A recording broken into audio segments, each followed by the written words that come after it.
আল্লাহ ম্যাচটি জিতায় দাও, গ্যালারিতে বসে ভক্তদের প্রার্থনা। তবুও শেষ রক্ষা হলো না মরক্কোর।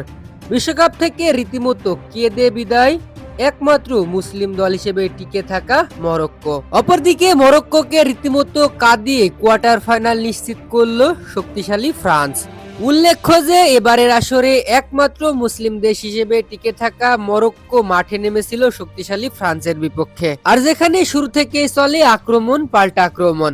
তবে ম্যাচের 26তম মিনিটে পেনাল্টি লাভ করে এগিয়ে যাওয়ার সুযোগ পায় ফ্রান্স। তবে এমবাপ্পে পেনাল্টি মিস করলে সে সুযোগ হাতছাড়া করে ফ্রান্স। আর এরপর প্রথমার্ধে আক্রমণ পাল্টা আক্রমণ চালালেও কোনো দলই আর গোলের দেখা পায়নি, আর যার ফলে প্রথমার্ধ শেষ হয় গোলশূন্য ব্যবধানে। এরপর বিরতি শেষে আবারও মাঠে গড়ায় খেলা, আর বিরতির পর যেন রীতিমতো আরো ভয়ঙ্কর হয়ে ওঠে ফ্রান্স।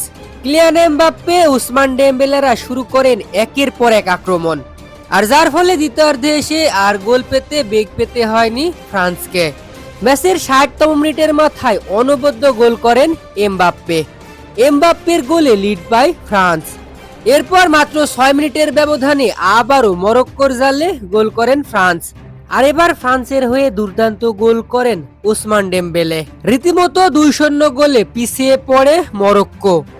তবে সেই দিকে এসে গোল পরিশোধে মরিয়া হয়ে ওঠে মরক্কোর ফুটবলাররা। আর মরক্কোর ফুটবলাররা যাতে গোল পরিশোধ করতে পারে গ্যালারিতে বসে দর্শকরাও করেন সেই প্রার্থনায়। তবে শেষ পর্যন্ত আর শেষ রক্ষা হলো না মরক্কোর। নির্ধারিত 90 মিনিট শেষে ওই 2-0 গোলের ব্যবধানে ম্যাচটি জিতে যায় ফ্রান্স। আর অপরদিকে বিশ্বকাপে এবারের আসরে একমাত্র মুসলিম দল হিসেবে টিকে থাকা মরক্কোর কেঁদে বিদায়।